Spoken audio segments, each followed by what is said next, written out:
The 1845 memorial to the Waistland Martyrs, two Covenanters, George Corson and John Hare, stand above the A76 in Nithsdale, not far from the farm of Nethercans. Colonel James Douglas and his Dragoons came across this pair of Covenanters in a hollow on Knipes Hill. Apparently they were singing psalms and reading loudly from the Bible. They were captured, and shortly after shot, the memorial stands near the place where they were killed.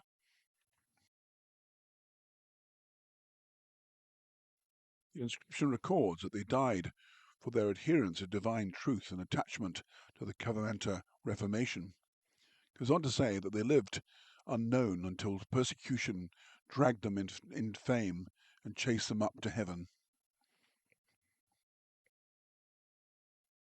John Hare came from the nearby Kirkconnell parish and the farm of Glenworry. He was one of five brothers, and the family were known to have Covenanter sympathies. Little is known of George Corson, other than his as a local surname. The two are thought to have been down at Carsfairn, listening to the fiery Covenanter preacher James Rennick.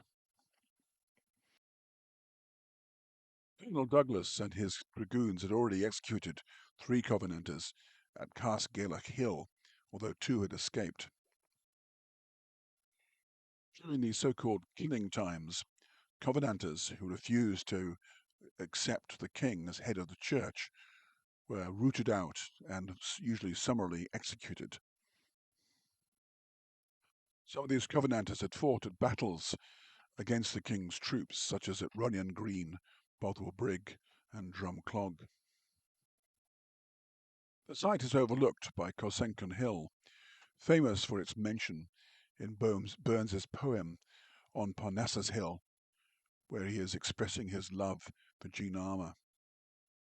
The memorial stands about 3 miles from New Cumnock. They're sometimes known as the Waistland Martyrs, after a nearby farm, although this has been renamed as Westland. Where the monument stands is very stony and clearly an artificial mound. It's possible it may have been originally a Bronze Age burial mound. Nearby is a single large boulder.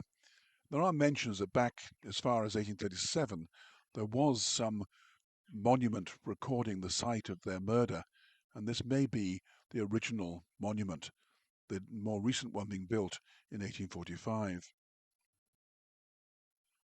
Galgarnock Cemetery, not far from Thornhill, is the site of the burial of several other Covenanters who gave up their lives for their faith. There's a cross here, the Martyr's Cross, and the names of both George Corson and John Hare are carved upon it. Slightly surprisingly, the railings around the monument were taken away in the Second World War for the war effort. However, it's been replaced by the Scottish Covenanters Memorials Association. The memorial can be fairly easily reached. There's a lay-by off the side of the A76 and a sign pointing to the site.